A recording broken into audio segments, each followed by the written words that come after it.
the voices of our young scholars across the district. We have the voice of our educators, our staff, our parents, our community. And when these voices come together around what we call education and doing what's best for our community, some great things can happen. So I just want to say thank you for this opportunity as we continue to push forward, and let's enjoy the evening. Thank you.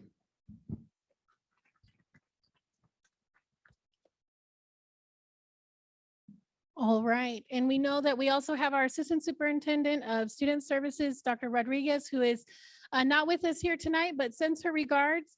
And again, that student voice being something very important to her in gathering. So on behalf of our board and cabinet, we're very excited to have you here tonight. We're going to go through the agenda.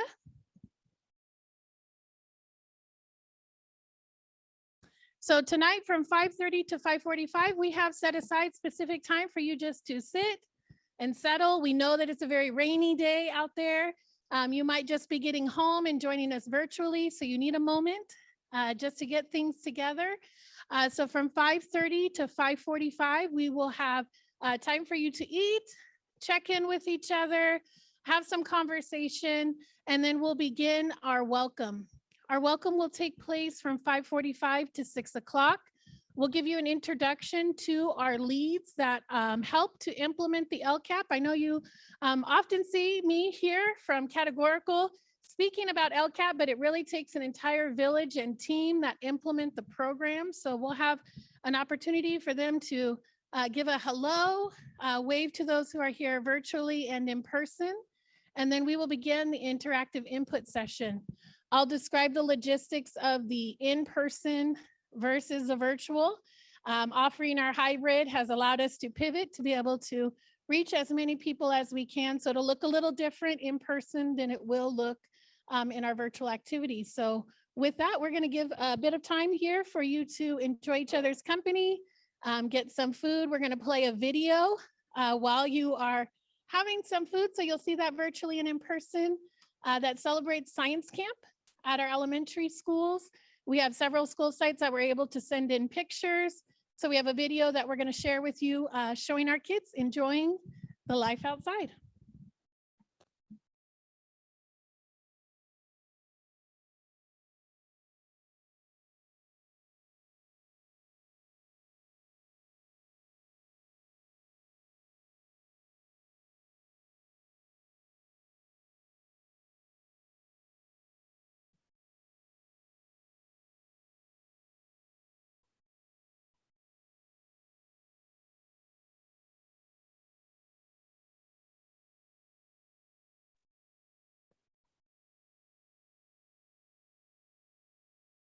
Good afternoon, everyone, and welcome.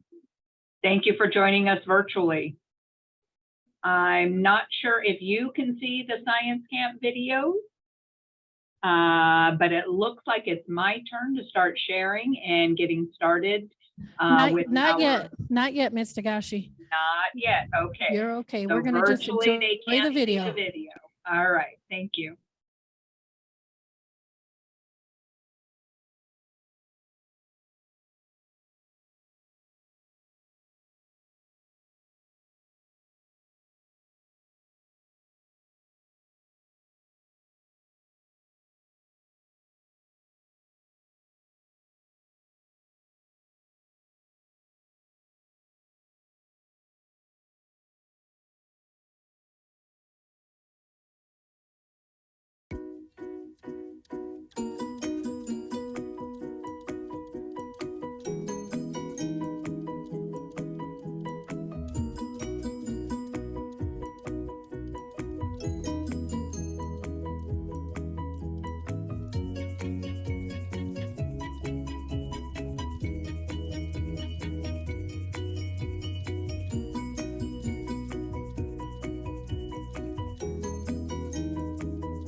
And we are going to start in about 2 minutes with our introductions and welcome. I'm just giving you a time update, 2 minutes.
All right, to make sure that we have enough time here tonight, we are going to come back together. Before I start our welcome and introduction, we do have another board member here with us in person. So I'm going to give you just a second to settle. And Miss Grande, if you would like to share a couple words, I'm going to bring the microphone over.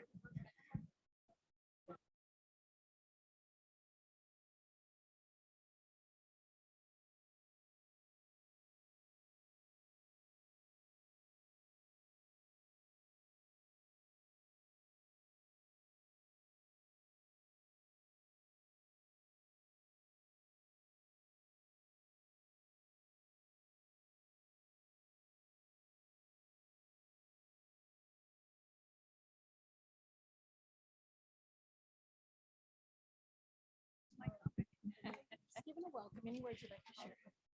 If you go over there, they can see you there on the camera. Okay. All right. Can I put this down for just a minute here?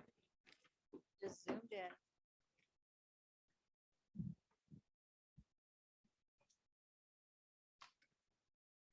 Good evening. How are you? I'm Mary Ellen Abeles Grande, recently elected school board member, and the most excited one on the team. I think every time I get a mic, I get so happy. I do. I'm very, very proud to share with you this afternoon. Earlier, I was at the my very, very first ever in my whole life at a student advisory panel and county-wide panel discussions with students from all over the county with our supervisor, Ted Alejandre. And we were blown away. All of the people there, the administrators and superintendents from different areas. It was this one superintendent I sat next to hear the students, how they came out with the county-wide plan for improvement and their ideas right from the students themselves. So very powerful. I can't wait until he extrapolates all of the information that he heard and Ted Alejandre shares it with the world. It's going to rock your socks. It really is. So I'm excited about today. This is my first one here too. And there's a lot of firsts in my life, and to be reaching these pinnacles of success at 73, well, dreams come true. And this was my dream, to serve in this capacity. So thank you. I look forward to getting to know each and every one of you very well. Thank you. Thank you to Ms. Aviles Grande. We're happy to have you here today. I also have here in person with me, Dr. Rodriguez, who is our Assistant Superintendent for Student Services, who will also share a couple words with the team. Thank you. So, Mrs. Grande talked about the opportunity that she had with the county working with kids. And so we're very fortunate that we also have a program like that. And we actually have one of our students here today, Ms. Crystal from Cajon High School. And she's been diligently recruiting others. So hopefully online we'll have more students who are able to share some of their opinions. But it's really important that we get many voices and many fingerprints on this work. And so as we're looking at how do we make our community better, it takes all of us. It takes our parents, takes community members, district officials, especially our students, really all working together in line with coherence in order to make things possible for better outcomes. I also want to acknowledge before we get started, I'm really proud of this person, but proud of all the work that we do, but I want to acknowledge Latasha Kelly, who's back here. Raise your hand. So Latasha is our Golden Bell or Golden Apple Award winner this year. So really excited for the work that she does in our child development program. So thank you for being here today. Remember, everything that we do is to help our students, help our community, and all of our efforts are necessary to make that a reality. Thank you very much. Thank you so much. All right, so tonight we're going to go over our development timeline. Many of you in the room are familiar with this timeline as well as our goals. So we'll briefly touch on those and speak to the metrics and highlights updates that we've provided to date, and then talk about the survey opportunity for those who are here participating. Go ahead. There we go. So our phases of our LCAP. This is a year-long process where we do our development of our LCAP beginning in around February and rounding out in June. We also have a public hearing and adoption that happens at the end of June, a review and approval by our County Office of Education, which is generally around August, and then that implementation cycle begins in August. And you'll see me here presenting to educational partners on that implementation process. And that continues that cycle throughout the year. Here's a kind of a chronological, if you look at a timeline of the development, we're right now in the March and April phase where we are gathering input. As Dr. Rodriguez shared, our student voice is very important. And actually, Crystal is one of our student board members for our District Advisory Council. So we're very proud to have her here representing our students. We recently this week also presented to our Student Leadership Advisory Council to gather that student voice as well within our LCAP. That takes place at our District Advisory, our District African American Advisory Parent, District African American Parent Advisory Council, our DLAC, our CAC. We kind of go on tour, making sure that we have as many voices involved as possible. That input is synthesized and a draft is created, which is presented in May. Again, we go to all of our parent groups, sharing that information, and then take it to our school board in June. So you are right in the input part of it. Everybody who's in our room today in person, as well as virtually with us, would be considered an educational partner. So your input is important in the development. You might be thinking, I oversee an action, so my input is not important, but it is. So if you are here tonight and you are overseeing a booth, please, we also want your input on the other actions as well. So you have a QR code that's on each of the tables and throughout the room that you can scan to give us some input. Mrs. Tagashi will be doing this virtually as well. So we're going to be doing the same thing, just a little different. As a reminder of our goals for our LCAP, this is a 3-year cycle. We are in our 2nd year, so this is a monitoring year of the implementation phase. Our three goals, the first one centering around academic achievement. Our second goal, safe and welcoming learning environments. And our third goal, our student, family, and community involvement and support. We're going to start with our introductions. If you do see your name up on the slide and you're here with us in person, if you will join me up in the front, there's a camera in the middle so that those virtually can see you as well. So if you are here for college and career, equity and targeted student achievement, elementary instruction, and secondary instruction, I'm going to pass the mic down the line for them to just share their name with you and the department they're here representing. Good evening, Will Greer, Equity and Targeted Student Achievement. Good evening, Sudha Venkatesan, Director for Secondary and College and Career. Agnes Asiedu Kumi, secondary, college and career and secondary education. Good evening, everyone. My name is Amy Coker. I'm the Director of Elementary Instruction. You can give them a round of applause. And we'll go to our next slide. Again, if you see your name up on the slide or your department up on the slide, you can join me up here at the front. We have our child development programs, multilingual programs, special education, and our SELPA, and specialized services. So if you want to come on up, and we're gonna do the same thing. And pass the mic if you want to introduce yourself and the department you're here representing. Latasha Kelly, and I am the Director for the Child Development Program. Good evening, Tex Acosta, Secondary Multilingual Director of the Department. Welcome. Hello, Angela Yerkides, Director of Specialized Programs. Hi, everybody. Dr. Ryan Rubio, Assistant Director of Special Education, here on behalf of our Director, Dr. Juana Lundy. Awesome. Give them a round of applause.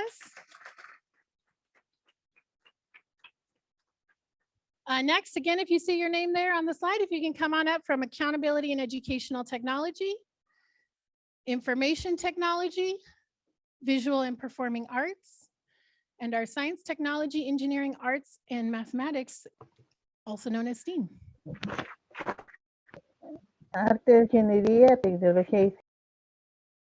Good evening. My name is Mike Tu. I'm the IT Director. Hi, good evening. I'm Susie Keidel, Assistant Director, Accountability and Educational Technology, here on behalf of our Director, Michelle Cleveland. Randy Clyde, Director of STEAM. Scott Nelson, Coordinator of Visual and Performing Arts in both the Secondary Education Department with Sudha Venkatesan and the Elementary Instruction Department with Amy Coker. Give them a round of applause. Thank you. Rounding out goal number 1 is our representatives from transportation, employee development, and recruitment and retention. Again, if you are here representing those, you're welcome to come up. HR, you all can come up if you want to. I invite you all up to the front. Good evening, Mary Pierce, Director of Employee Development. Very proud to be here and to continue building an empowered workforce for the San Bernardino City Unified School District. Shanna Smith, Assistant Director, Employee Development, here with our HR team over here. So it's not just us, it's also them. Sam Priestley with Operations, and here on behalf of Marie, our Director of Transportation. All right, awesome. Give them a round of applause. Moving into goal 2 with safe and welcoming learning environments, we have our positive youth development, safety emergency management, and health services and counselors. Come on up.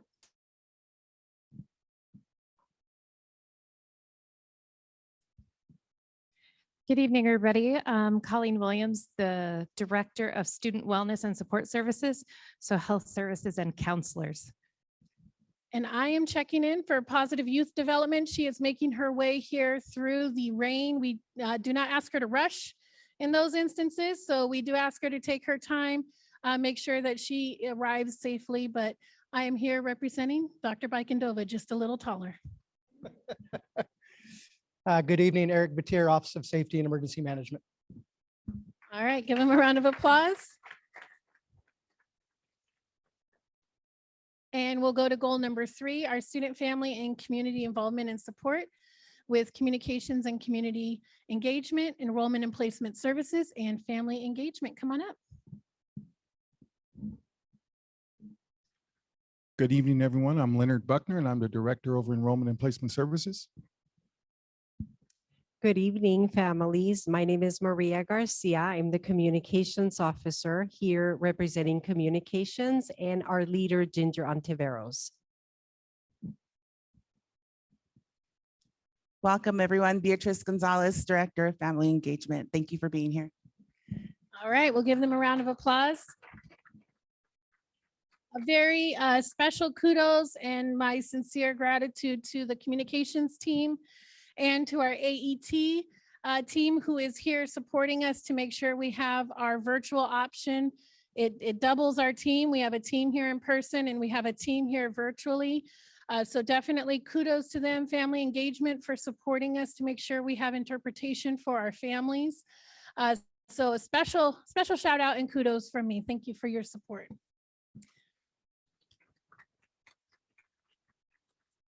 We're going to go into the description of the in-person activity. In room A at the PDC here, we have tables set up for each of the actions that are found within our LCAP.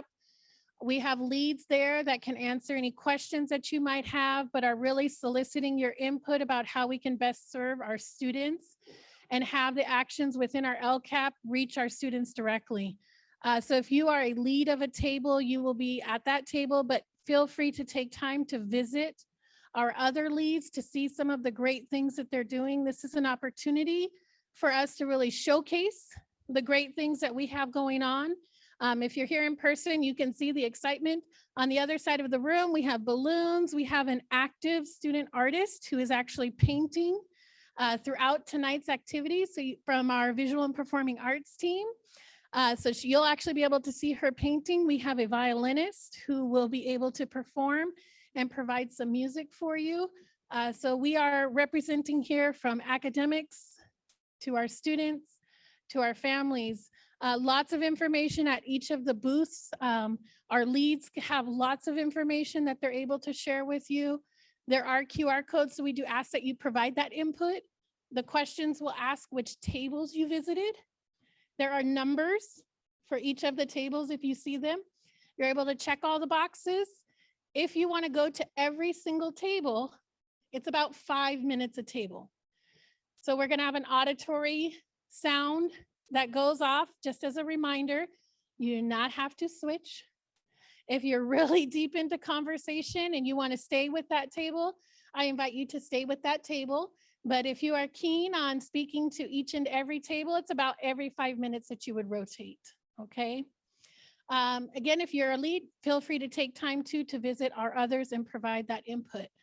At the same time, there's going to be an activity that takes place virtually. There's a slide deck that Mrs. Tagashi will be presenting to our educational partners for each table that's represented here tonight. And there will be a survey that participants will fill out as well. So we want to provide that opportunity in both instances. While the in-person activity is taking place, the Zoom, this room will be muted so that the Zoom room can share their screen and share that activity and gather that input. Throughout the time on the in-person, you'll see the Science Camp slideshow happening. Not all schools are in there because not all have gone yet. And not all schools were able to gather pictures and share them with me to include in the slideshow. These were the ones that got them to me quick, and we were able to put the slideshow together for tonight. Any questions before we start here in person or virtually? I'm gonna check the chat. Good, okay. In person, any questions you might have? All right, so here's where we're gonna part ways virtually and in person. I'll have Ms. Tagashi take over virtually. In-person leads, if you'd like to join over at your tables. For those who are walking around, parents, if you do need babysitting, we have babysitting available in room C. Translation is available again at the back of the room if you would like an interpreter to walk around with you to gather and provide input.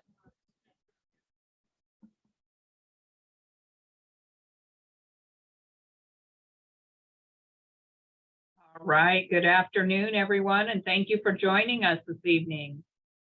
I am Cheryl Tagashi, and I'm the coordinator in the Categorical Programs Department, and I am about to share my screen with you. Please give me a thumbs up if you can see my screen with the PowerPoint on it. Excellent, thank you, Ms. Applegate. All right. So as Ms. Sargent mentioned, welcome and thank you for being here this evening for our Local Control and Accountability Plan review and virtual activity, input activity. Tonight I have two people joining me from our department. We have Erica Abrams and Abril Rodriguez, who will be monitoring the chat to ensure that any comments or questions that might pop up are answered during the meeting. Right. Back up one slide. As we mentioned, we do want to hear from you. On this slide, you will see a QR code that you can use if you have that capability on your phone or device. There's also a link at the bottom of this slide that we will put in the chat box so that everyone has the opportunity to log into this survey to be able to give input on each and every point of our LCAP presentation this evening. Additionally, you may place comments in the chat box, and at the end of our presentation, we will open for verbal input as well. All right, we are going to start with goal 1, which is academic achievement.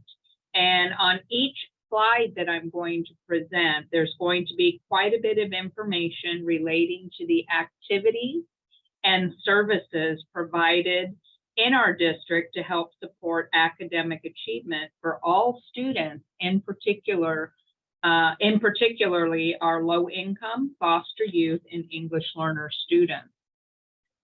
Starting with college and career readiness, you will notice quite a few items on this slide, starting with career technical education. This is where we have over 300 teachers that we fund as part of our college career technical program, our career technical education program. We also have the college career readiness preparation, where we have dual enrollment between high schools and colleges. There's also facilities and equipment and conferences, as well as student interns and materials and software licenses that help support our college career readiness program. Next, you'll see vocational education, and that's where our cadet corps comes in, as well as field trips, substitute teachers to help with small group instruction, as well as materials to help with that vocational program. And then next we have the career guidance, where there is support for teacher hours. This is where students are able to get work permits, go on college field trips, and there's support for one-on-one college application, as well as materials and technology.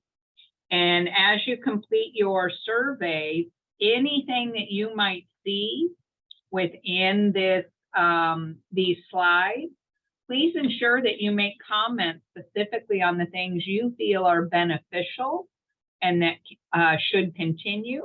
And if there's anything new that you think our students can benefit from, please give that input as well. Next, our elementary instruction department is providing resident guest teachers who are assigned to every elementary school site to support our intervention program in the areas of reading and math. We also have an AVID educational program designed to help our students develop the skills and habits needed succeed in college and beyond. And then you'll see some other activities. The Universal Design for Learning is a not only professional development for our teachers and staff, but it's also a framework for designing educational materials and environments for our students, regardless of where they come from, what their backgrounds are, what their abilities are. Universal Design for Learning is very beneficial for all of our students and is effective for all learners. Next, we have the Literacy Task Force, and I'm sure many of you were at the recent literacy activity at San Gregonio High School. This is a commitment that we have in our district to support the literacy rates by engaging our school community and creating opportunities to build awareness about the importance of reading.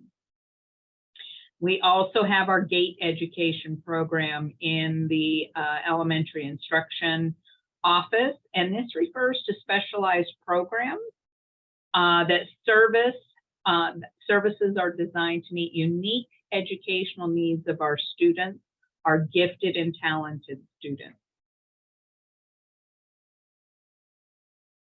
Next, from secondary education, our secondary education provides many programs to help support the academic needs of our students, including advanced programs such as the IB program. And as you can see on the slide, it's at several of our schools. We have free lottery middle school programs. There are 17 AVID coordinators, as well as 2,000 plus AP exams that our secondary department helps support our students with. They also provide professional development for our site staff. There have been 3,000 plus teachers, program specialists, librarians who have been provided professional development in many different subjects, including English language development, special education, math, English, and so forth. They also help provide different classroom materials and technology in the secondary education schools, as well as student field trips and events such as the literacy fair, the science fair, and AVID field trips. And then there are also tutoring programs for grades 6 through 12 that are available in person or virtual, and you may have heard of it. It's called BrainFuse. Next, we have the multilingual department, and I know our director, Les Ojeda, is here with us from the elementary side of the house. Les, would you like to greet our representatives this evening, our guests? Yes, I just want to say good evening to everyone. I'm sorry I couldn't be present today. I'm a little bit under the weather, but thank you for coming, and it's always great to be able to present the things that we're doing in our district to support our students. Thank you, Cheryl. Appreciate that. Thank you, Les. At the secondary level, there are extra high school counselors at several of our high schools to help provide service for our multilingual students. We also have education assistant 3s that help support our English learners with small group instruction at our schools and help provide student grade progress monitoring with the students.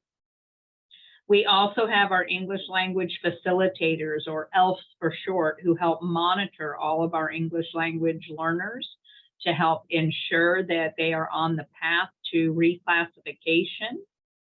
We also, the multilingual department also provides supplemental materials as well as professional development for site staff. They also help provide support to our DLAC, our District English Learner Advisory Committee, and they also support our students with field trips, with those having those field trips in person to help connect them to what they're learning in the world. Next, as part of our first goal, academic achievement, we have our Visual and Performing Arts program, or VAPA. This is where professional development is provided for all of our music and art teachers. There's also arts and music supplies, as well as special student events and programs. You'll see some pictures there on the slide from our recent honor band, honor choir, honor orchestra that recently took place.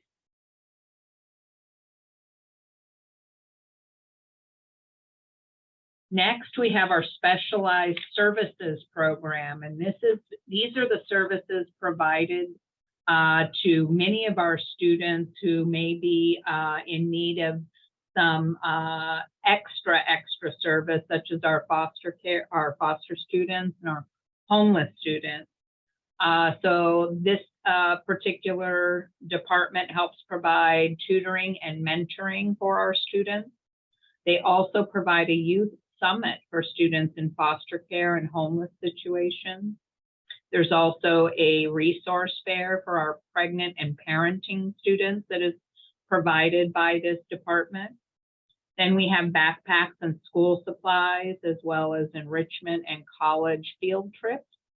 There's also the HEART program, the Help Everyone Attain Resiliency, Togetherness, and Success program at our schools that help provide additional mental health supports for our students. Again, professional development opportunities for our teachers and staff. And then transportation is provided also. And this is over and above our busing program that we have, because there are some times when our students are outside of our boundaries in the situations that they may be in, and we provide some additional type of transportation to be able to get them to our schools here in the district. Next, we have our special education program, and they are providing professional development for our teachers on some of their specific programs to support our students with disabilities. And you can see on the slide some of those programs, WonderWorks and the Goal Book. And then they also provide instructional materials and support to help support instruction of these particular programs for our students with disabilities. Our employee development department works hard in our district to help ensure that our teachers and administrative team have the credentialing that is necessary for their particular area, either classroom teacher or for administration. They also provide employee orientation and onboarding programs for all of our new employees in the district. They continue with professional development for all of our new employees as well. And there is also a demonstration teacher program that helps provide hands-on visual support to our new teachers, where they can go and observe veteran teachers to be able to see how some lessons are taught. And then they receive coaching and mentoring from the master teachers that they have. Next, we have the Aspiring Administrators Program, and this program is open to people in the district, anyone, employees in the district who are looking to become administrators. And then, of course, we have the Certificated and Administrative Coaching Support Program to help provide additional support to our staff as they are developing their skill and knowledge and supporting our students throughout the district. As part of our Human Resources Department, we have recruitment and retention, and our team is working very hard recruiting the staff that we need to come to our district to be able to support our learners. They host recruitment fairs for certificated staff, that would be our teachers and administrators. They also host recruitment for our guest teachers, because of course we need guest teachers, or sometimes known as a substitute teacher, to cover for a teacher who might be out ill. So they are recruiting guest teachers as well. Our Personnel Commission does recruitment for our classified staff, for our secretaries, our clerks, our instructional aides, and so forth. And then they also work to fill our vacancies for the elementary vice principals recently. And they also provide classified professional growth and incentives for our classified staff. Next, we have the Equity and Targeted Student Achievement Department, and this department focuses on the achievement not only of our low-income students, but also of our African-American students. They work to provide student math and English language arts progress monitoring, specifically related to our TIP policy, which is a board policy that is supporting our 3rd grade students and our 8th grade students to help ensure that our students are reading by 3rd grade and are math fluent by 8th grade. They're also supporting the A through G success monitoring program, and that's for grades 9 and 10 to help ensure that our high schoolers get a good start on ensuring that they are completing their A through G requirements to be able to apply to our colleges here in California. They also support the high school math tutoring program to provide extra support to our students at the high school level, as well as college readiness events. Recently, they hosted the Black Honor Roll for our African-American students that was held on February 11th. And then they are piloting the Sankofa Magnet Program, which is at 3 of our schools here in the district now. And if you want more information, of course, about that Sankofa program, you'll be able to get that information from our Equity and Targeted Student Achievement Department. Next, technology is huge in our district now, and all of you know that, especially since our COVID days when we all had to go into a virtual learning program and be able to get technology out to our students so that learning could continue. So our technology department, our education technology department, is providing all students with access to a device that is less than 5 years old. All students have access to a hotspot for learning beyond the classroom. Then there's technology support for our teachers and students. They provide professional development and guidance for our teachers and students, as well as district-wide software licensing to help support teaching and learning. And several of these programs came in during our virtual learning time, such as the Google Education Suite, which I'm sure many of you are very familiar with, the Pear Deck Interactive Slides program, as well as Screencastify, Kami, and Seesaw Learning for our TK through 5 program. Then we have a new Who Knew It by Power School. This is our new data analytics warehouse for all of our student data that our technology department is working very hard to implement in our district. And then they provide support, they support the site goals in developing and spending priorities when it comes to technology. Next, we have something new that we want your input on during this survey. We are looking at implementing science, technology, engineering, arts, and mathematics, or the STEAM program. And this program can provide students problem-based learning experiences by integrating these topics, these subjects, science, technology, engineering, arts, and math, in order to increase their academic achievement and prepare them for careers in the future.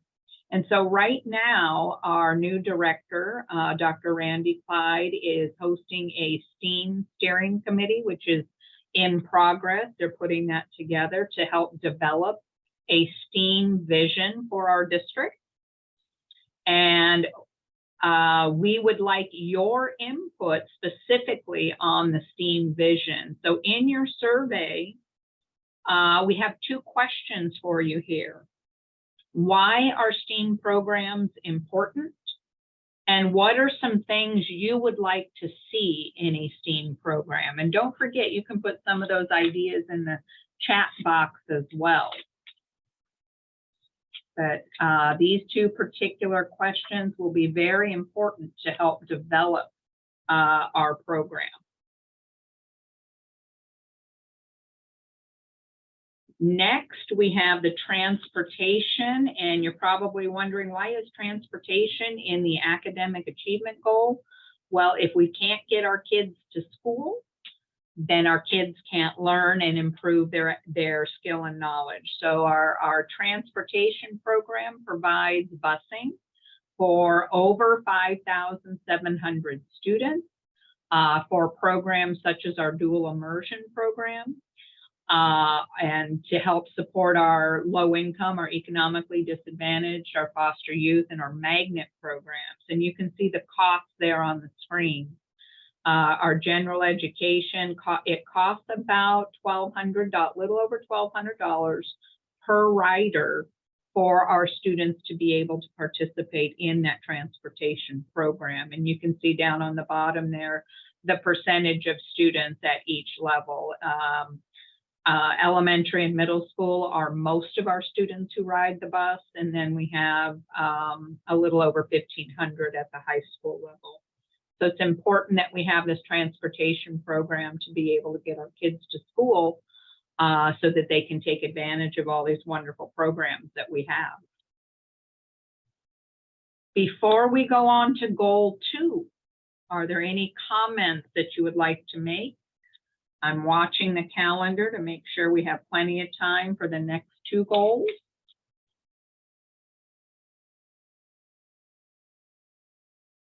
Anyone like to unmute? Or I can see there's quite a few comments in the chat box. So if you want to continue that way as well and also give your input in the survey, that would be wonderful.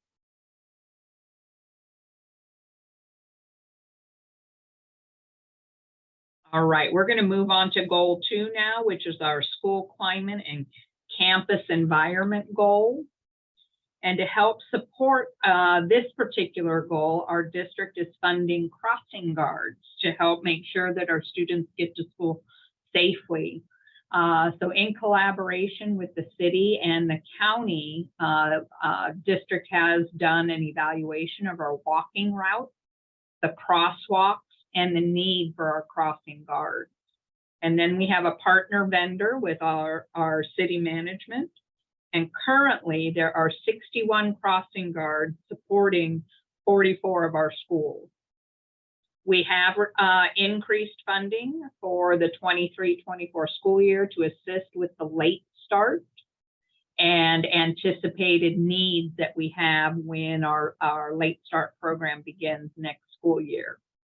And this program also helps with reporting traffic concerns to our child's schools. But if you see anything that you feel is a concern, please do not hesitate to report anything that you feel needs to be addressed to your child's school, and they will ensure that our safety office receives that information. Next, we have the health services and counselors.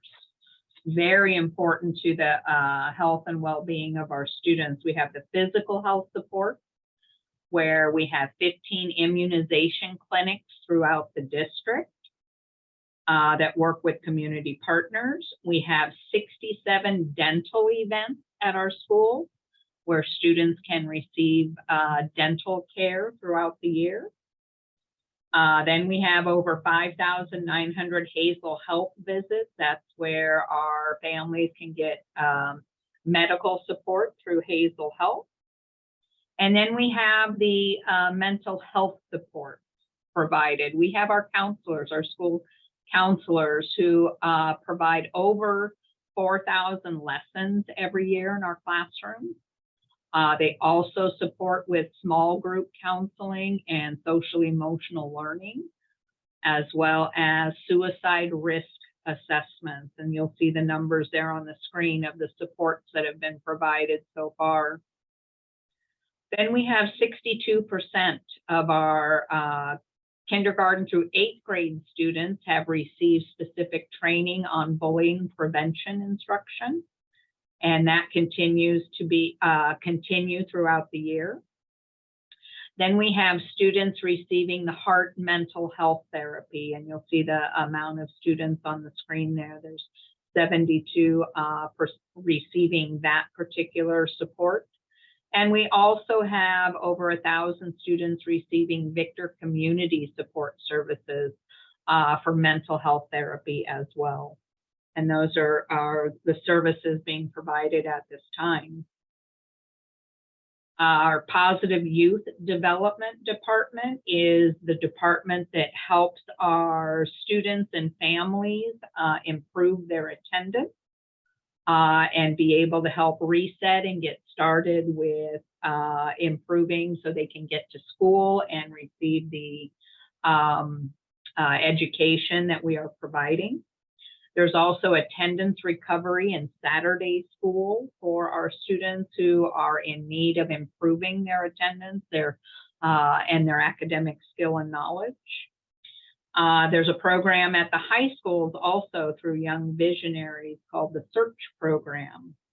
And then we have our Tier 2 assistance for expulsion prevention, and that will help students stay in school instead of being expelled. All right, are there any questions or comments before we move on to the goal 3? And I just found out that you cannot unmute yourself to be able to share your comment. I am so sorry. Hola. Is someone Okay, there? voy a hacer la pregunta. Sí, soy Erika Delgado de Ramos. All right, let me get one of our interpreters here.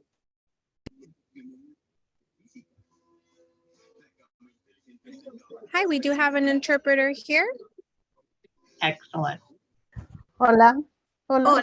Ok, mi nombre es Erika Delgado de Ramos. Sí. Erika Delgado de Ramos. Sí.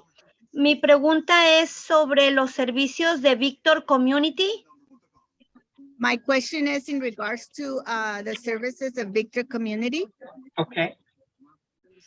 Me gustaría que pudiéramos agregar en un futuro.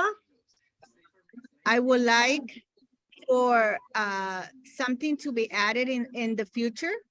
Okay. Quizás una encuesta o presentación sobre lo que ellos están ofreciendo para ayudar a los estudiantes a motivarlos en leer libros reales. Maybe like a presentation or a survey to motivate kids or students to read more. No, read real books, like yeah. Because my question is like this. Okay, I'm gonna try my best. My question is like this. That department is the Victor Community Department. I know they're working with the counseling and mental issue, healthy. They try to cover everything. So something they can help you to ask, because the people they already know there and the people they already go to them. So if it is possible to make like a one workshop to talk about to reading, invited to parents, invited like maybe in vacation time, invited the students to reading. Okay. And I know we are in the meeting for LCAP. The reason I do this is because if we need something else, we need to ask him for a little bit more budget in that area. So my All right. question is if we can open a little bit more money to we can asking departments like this, or maybe the district they can make with the directors and maybe with the teachers, with the parents, with students. We can do by ourselves, but we need a little bit money to start all this.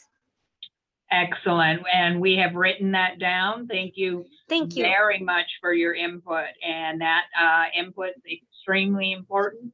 And we will make sure that we have that documented. And as we develop our LCAP, we will take all of that input into consideration.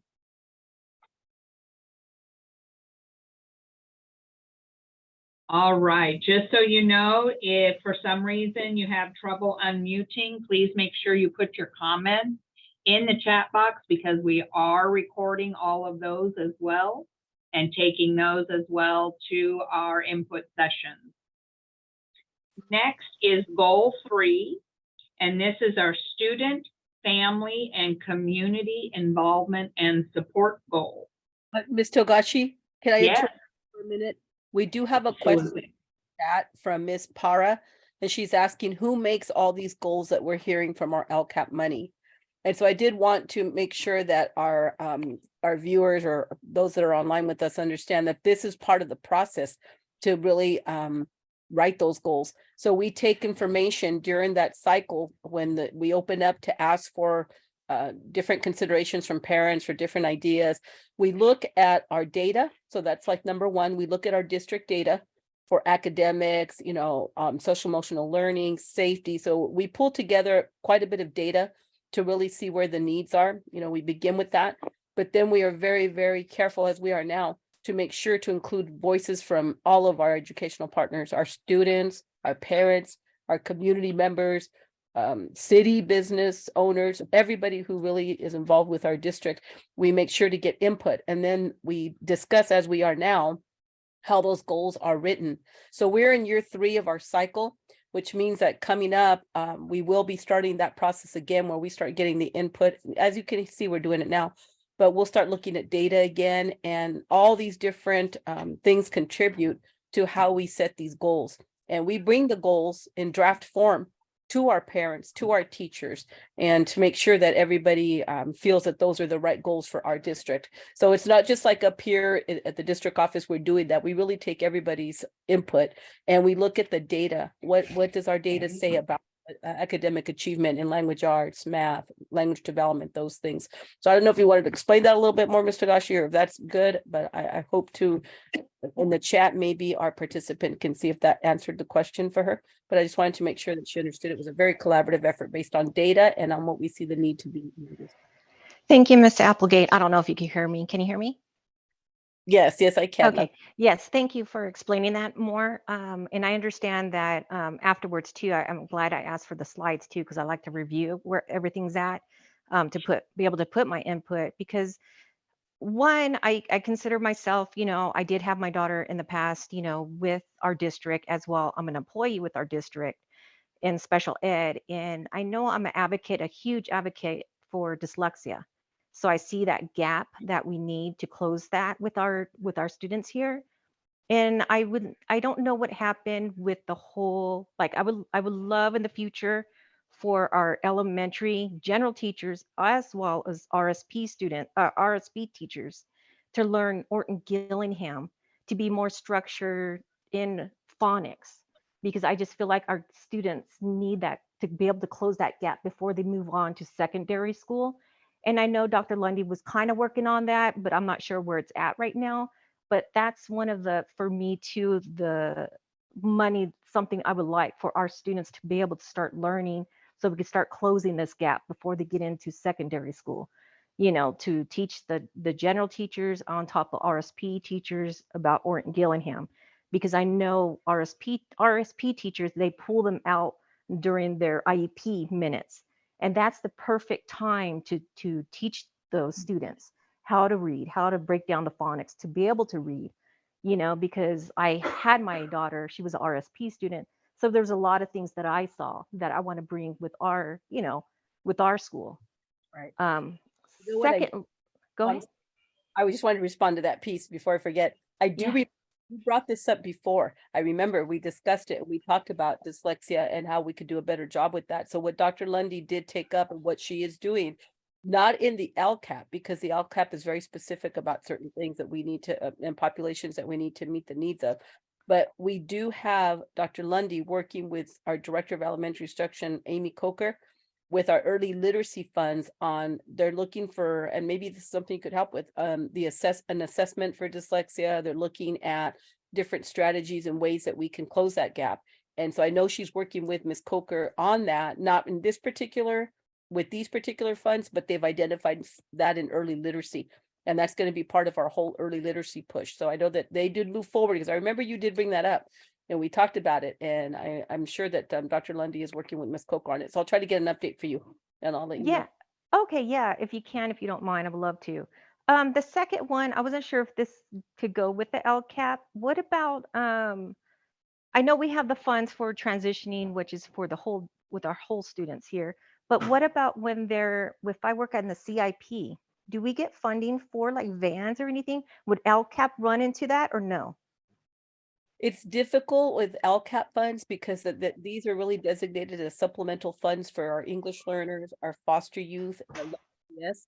So at times we already have our special ed funding and we realize that that's not enough, but we are working really hard to identify other funds that might not live in the LCAP because that's not one of the populations, which is, yeah, it's kind of crazy when you hear that.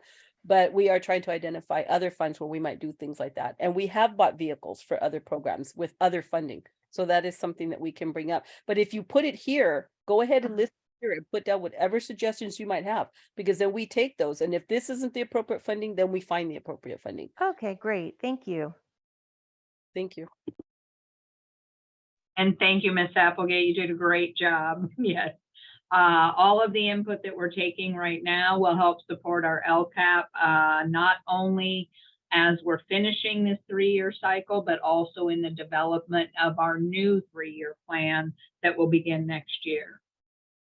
So next, as I mentioned, we have goal 3, and in goal 3, early childhood development is part of our student, family, and community involvement and support goal, where we have our Carnegie Infant Toddler Success Program, KITS for short.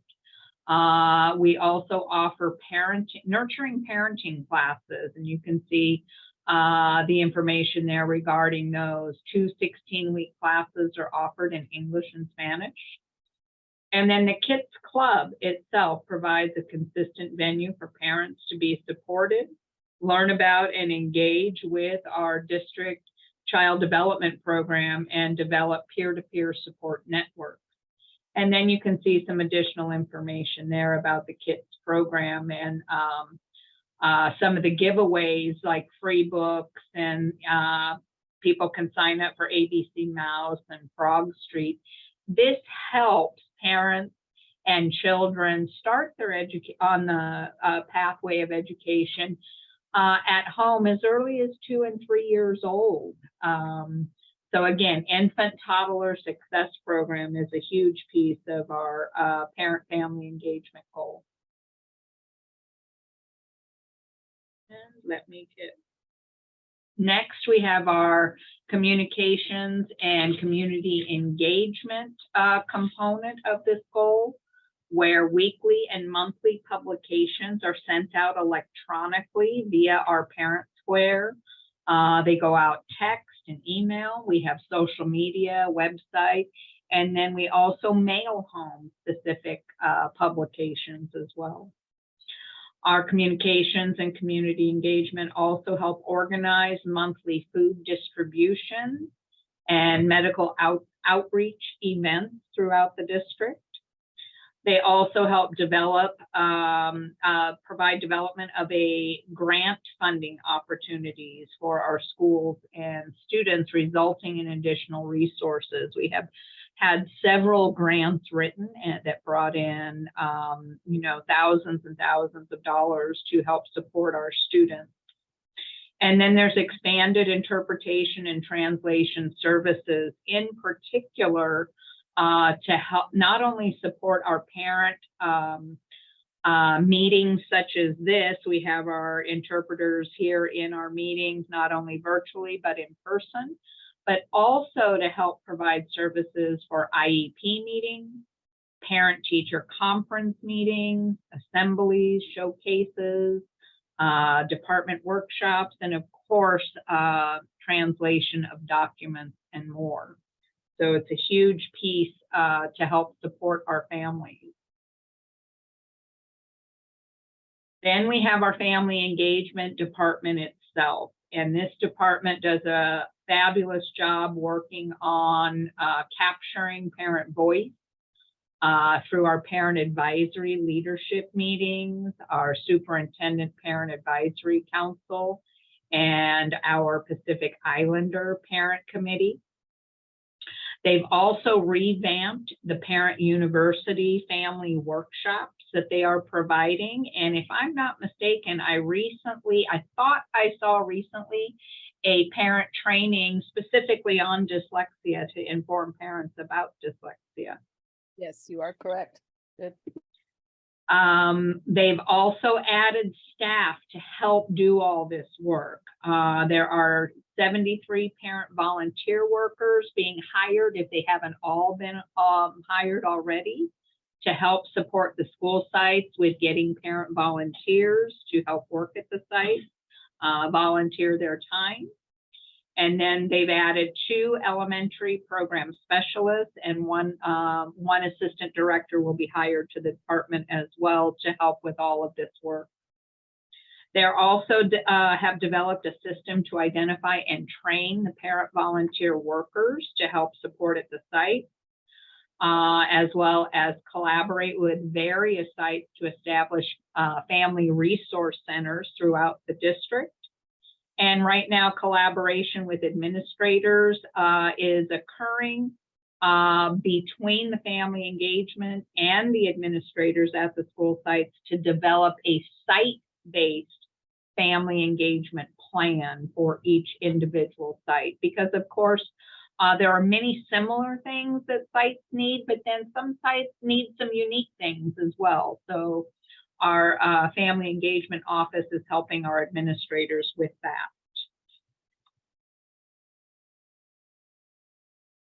Next, we have the enrollment and placement service department. And this department helps our families by hosting enrollment events where parents can come and enroll their students into our district. In fact, they're hosting those right now in preparation for next school year. They advertise information about our district, about enrollment on our local Spanish radio to be able to help our Spanish families understand where to come to enroll students. There's also a signature program application window, and this is where parents have the opportunity to apply for their scholar to attend specialized programs within our district. And then they also advertise to the San Bernardino High School community by mailing postcards to future San Bernardino High School Cardinals to inform them about opportunities and pathways available at that particular school. And then, of course, they also help provide school supply giveaways such as backpacks and books and so forth as part of enrollment process when the parents come in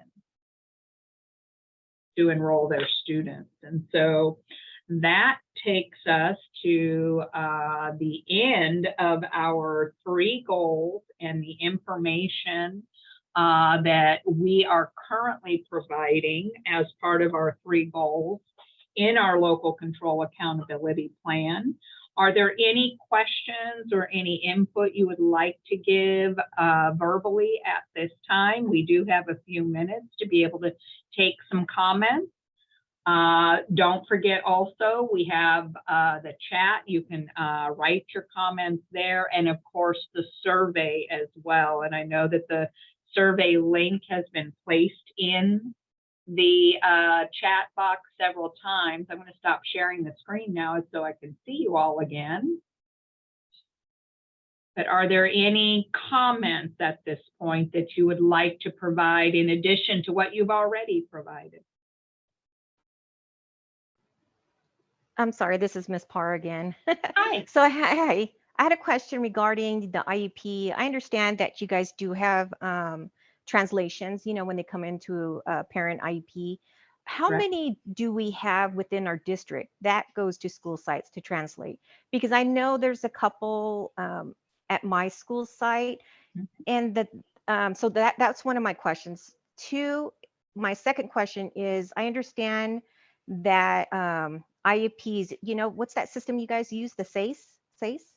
So I know that could be translated for our parents, but the part that I'm understanding that's not translated is the part that the teachers input. Is that not translated yet? That's correct. So what's happening is we are currently working with our board. Our board has been very progressive in wanting us to do a better job with our translation interpretation. So we are currently working, as a matter of fact, with Mr. Gashi and Categorical on a translation and interpretation board policy specifically for special education. Because right now, the state system does have, they have these templates, and those are translated already. So, and it's questions, typical questions in an IEP or sections that are pretty common in an IEP, they're already translated. But the teacher comments or other things that are done by somebody else, those would have to be translated. So it takes a little bit longer. And so we're trying to stay away from, you know, a month or something to get that translated to the parent, because they obviously need to have that information much sooner. So we're actually working on that right now as we speak. We're trying to get that. Okay, yeah, because that's one thing that I do see a lot that really needs to be. My other question is, since we have like certain, I'm just saying because I know we have a couple in my school site.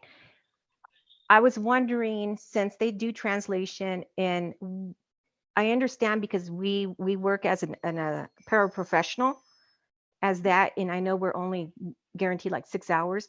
What about those ones? Can they stay extra hours to do that translation part? Can you guys do that to give them the extra hours? Yeah, so what I would like to do, and I think that we've already explored this the last couple of years, Mr. Ojeda is on here as well, and he's the director of multilingual programs. What we have done is we did contract an outside agency, Ablame. It's one of the interpretation translation agencies that we use. And we actually had them do a series of workshops for our classified people that want to do that. As you know, IEPs are extremely technical and very, very heavy in educationese. And sometimes that's difficult for someone who might be a clerk at a school. They pull them sometimes to translate an IEP, and their bilingual schools can be phenomenal. But if they don't have that educationese that goes along with special education, it's very difficult when you start looking at ERMs and all these outside assessments and things like that can be very difficult. But if people are interested, I suggest that they do contact data in the multilingual programs department, because we will offer that series of workshops again, and what was for our people, to give our people a chance to be able to do that. But we also have hired an outside agency that's going to do interpretation translation only for the special education department, so we can speed that up. Mr. Ojeda as well, I don't know if he wanted to add to that, but you are definitely welcome to contact. Yeah, thanks, Ms. Applegate. That is correct. We will be offering that training to our clerical classified folks who are interested and kind of developing their vocabulary, academic vocabulary, you know.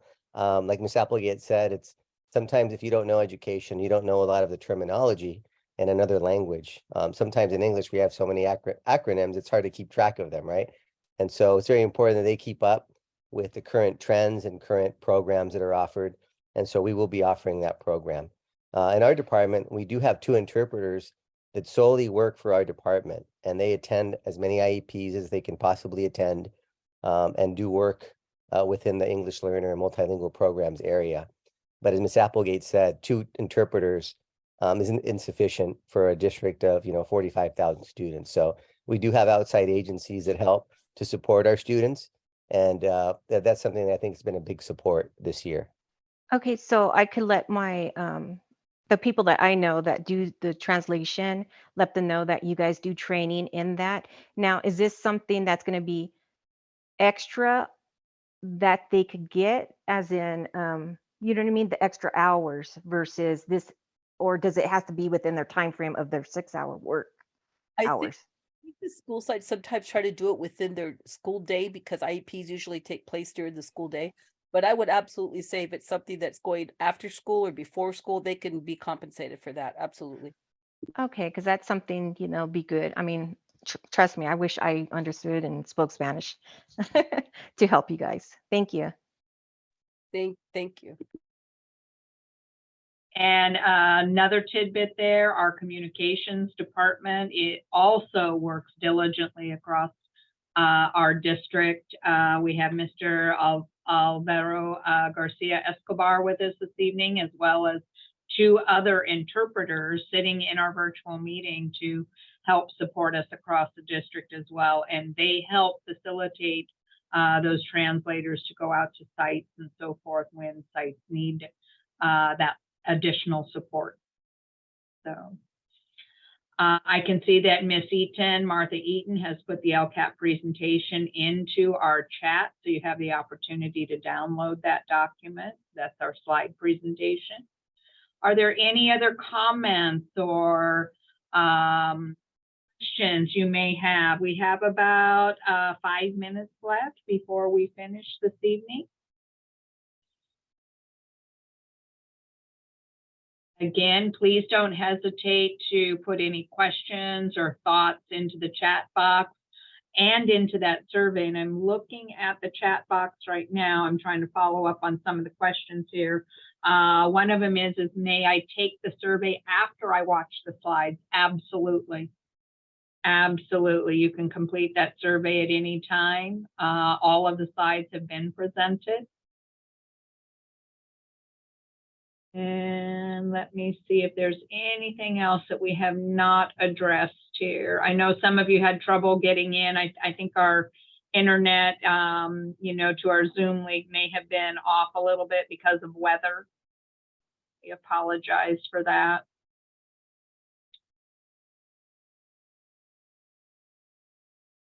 Okay, I'm not seeing any other questions in the chat box at this time. Again, we truly appreciate all of you being here this evening and taking time out of your very busy day.